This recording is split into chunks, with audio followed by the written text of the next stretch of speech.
உலகமெங்கும் உள்ள ஜீ தமிழ் நேயர்களுக்கு காலை வணக்கம்.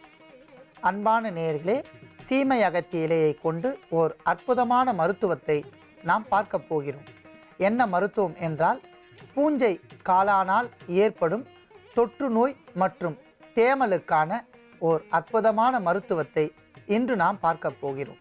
அன்பான நேயர்களே, பூஞ்சை காளான் என்ன என்பதை முதலில் நாம் தெரிந்து கொள்ளலாம்.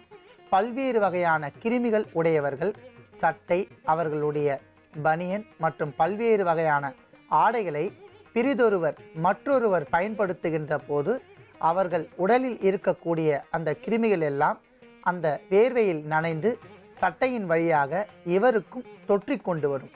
தொற்று நோய் உடைய பூஞ்சை காளானால் இவர்களுக்கு மார்பு பகுதி, முதுகு பகுதி மற்றும் வயிற்று பகுதியில் அந்த கரும்படை என்று சொல்லக்கூடிய பூஞ்சை காளானால் ஏற்படக்கூடிய படைகள் மற்றும் தேமல், கரிய வண்ணத்தில் அங்காங்கே திட்டு திட்டாக தெரியக்கூடிய தேமலை அற்புதமான முறையில் நாம் எவ்வாறு நீக்கிக் கொள்ளலாம் என்பதை பார்க்கலாம்.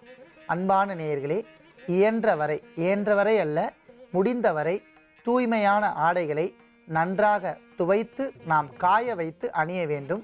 மற்றொருவர் பயன்படுத்துகின்ற ஆடைகள், கைக்குட்டைகள் மற்றும் சட்டைகள் இவற்றை பயன்படுத்துவதை அறவே தவிர்க்க வேண்டும்.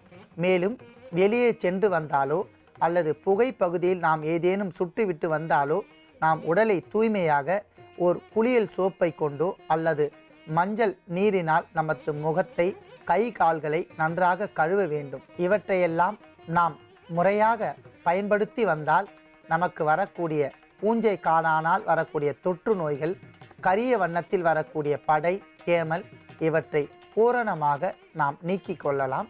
மேலும் எப்பொழுதுமே நாம் உணவுக்கு, நமது உடலுக்கும் ஒவ்வாத உணவுகளை நாம் உட்கொள்வதை தவிர்க்க வேண்டும்.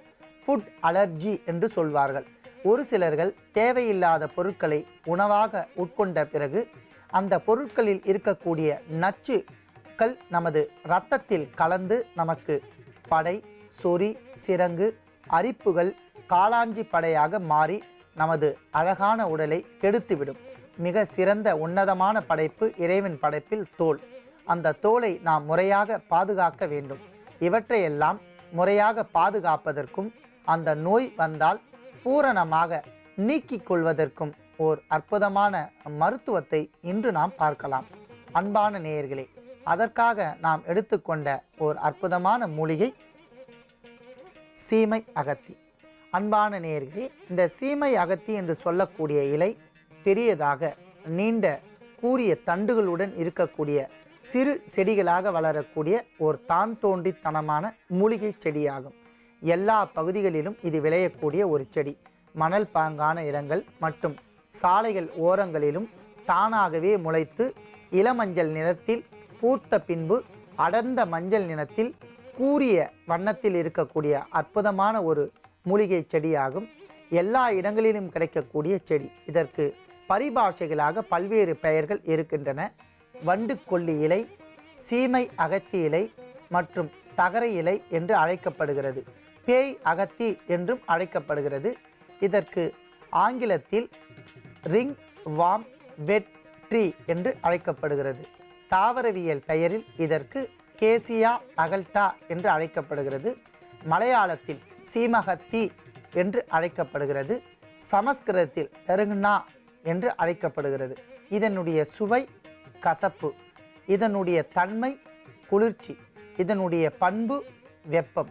அன்பான நேயர்களே, 3 வெவ்வேறு குணங்களை உள்ளடக்கிய இந்த மூலிகை மிக சிறந்த ஒரு கிருமி நாசினியாக செயல்படுகின்றது.